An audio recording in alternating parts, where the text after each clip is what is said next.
मस्त अशी आपली चिगळची भाजी लाल तिखटाची झणझणीत तयार झाली। नमस्कार, चौगावाकडच्या यूट्यूब चॅनलवर तुमचं स्वागत आहे। मी आज चिगळची भाजी कशी बनवायची, कुठून आणायची, कशी करायची ती तुम्हाला सगळं सांगणार आहे। मी माझ्या शेतातून चिगळची भाजी आणलेली आहे। तुम्ही मंडईत ना आणा, तुम्हाला कुठून मिळते त्या ठिकाणाहून ही चिगळची भाजी आणा। ही चिगळची भाजी एवढी छान आयुर्वेदिक आहे, पोट साफ होतं, खायला अगदी छान आहे, रक्त शुद्ध करते, रक्त वाढवते, एवढी ही भाजी छान आहे। याला चिगळची भाजी अशी म्हणते ती। ही मी स्वच्छ धुवून घेतली, निवडून घेतली, आता विळतीनं चिरून घेणार आहे। आणि ही भाजी 8-15 दिवस धुवून नीट करून जर अशी चाळणीत ठेवली तर किती पण दिवस राहतील, उगवून हिला फुलं येते ती, एवढं ह्या भाजीत ताकद आहे। म्हणून ही भाजी आयुष्य खावा, खायला ही भाजी आंबूस स्वाईवर लागते। त्यासाठी लागणारं आपण साहित्य बघू।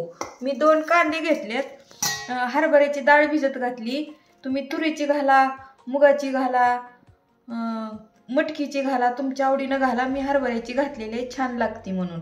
थोडंसं कूट घेतलेलं आहे, लाल तिखट घेतलेला आहे पोह्याचा 1.5 चमचा, आणि मीठ थोडंच घेतलंय, कारण आंबूस भाजी असते तिला लय मीठ लागत नाही म्हणून मीठ थोडंच घेतलंय।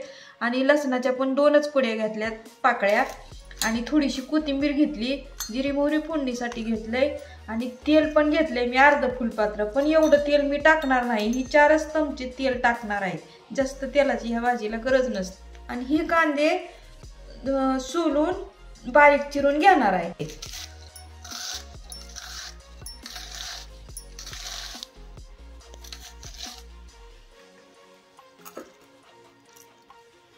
असा बारीक कांदा चिरून घ्यायचा। मस्त असा आपला कांदा चिरून झालेला आहे।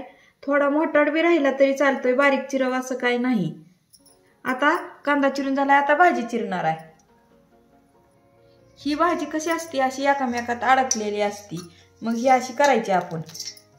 निम्मी भाजी घेतली आणि ही अशी करायची, आणि अशी मधून एकदा चिरायची आणि पुन्हा अशी करायची, अशी चिरून घ्यायची।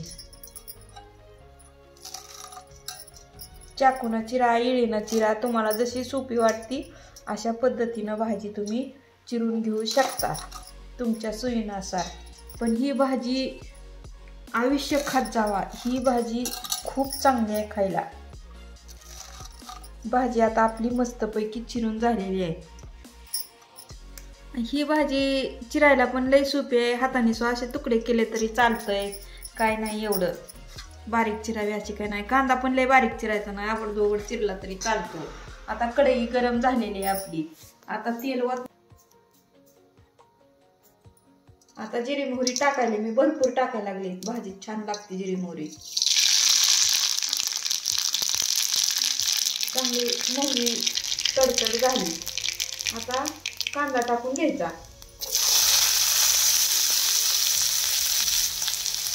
आता कांदा टाकलाय, असा मिक्स करायचा, कांद्याचा कलर लाल होऊ द्यायचा,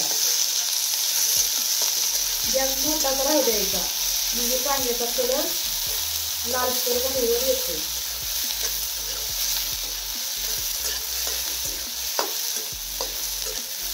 काय करायचं अवघड नसतंय,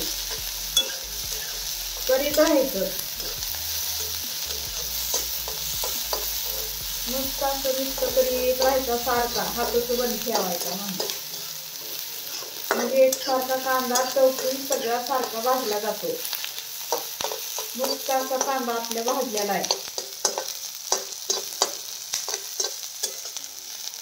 आता ह्या डाळ टाकून घेते, भिजत घातलेली आहे, एक 10 मिनिटं भिजत घालायची। आणि 10 मिनिटाहून बी जास्त घातली तरी चालतंय, कमी घातली तरी बी चालतंय, पण कमीत कमी तर 10 मिनिटं डाळ भिजत घालावी लागते। आता डाळ टाकली, आता मी भाजी टाकणार आहे।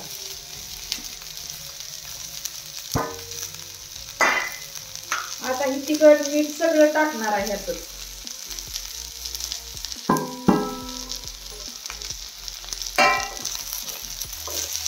आणि अशी मिक्स करून घ्यायची।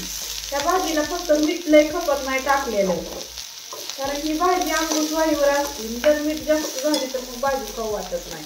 म्हणून हिला मिठाचं थोडं प्रमाण कमी घ्यावं लागतं नेहमीच्या भाजीपेक्षा. अशी मिक्स करून घ्यायची. हिला शेंगदाण्याचं कूट जरा भरपूर टाकावं लागतं, म्हणजे भाजी छान लागते खायला. कुठल्याही पालेभाज्याला कूट जास्तच वापरायचं, म्हणजे भाज्या खायला भारी लागतात. कारण त्याला मसाला नसतो ना, म्हणून कूट भरपूर वापरावं लागतं. मग कुठलीही पालेभाज्या असू द्या, त्याला कुटाचा वापर भरपूर करायचा, मसाला नसतो म्हणून. अशी आपली आता भाजी मिक्स करून झालेली आहे. असं 1-2 मिनिटं चांगलं भाजी मिक्स करत राहायची. आणि आता 1 मिनिट ताट झाकून ठेवायचं. असं बारीक गॅस करायचा. 1 मिनिट झालेला आहे. बघू आपण भाजी कशी झाली ती. मस्त भाजी आपली बनवून तयार झाली. 5 मिनिटात. तिला वेळ सुद्धा लागत नाही. फक्त डाळ भिजत घातली की भाजी झालीच म्हणायचं. 5 मिनिटात. बघा 1 मिनिटात भाजी मस्त अशी तयार झाली. आणि सगळं करेपर्यंत 5 मिनिटं जाते ती. मस्त अशी आपली भाजी बनवून तयार झाली. चपाती सोबत, भाकरी सोबत खाऊ शकता. रोजच्या आहारात सुद्धा तुम्ही भाकरी, चपाती आणि कशाची पण भाजी खावा आणि गरम गरम करून खावा. बाहेरचं खाण्यानं लय तब्येत बिघडती. ही भाजी बनवायची पद्धत तुम्हाला कशी वाटली ती कमेंट बॉक्सवरून सांगा व इतर लोकांना पण सांगा. तुमच्या नातेवाईकांना सांगा.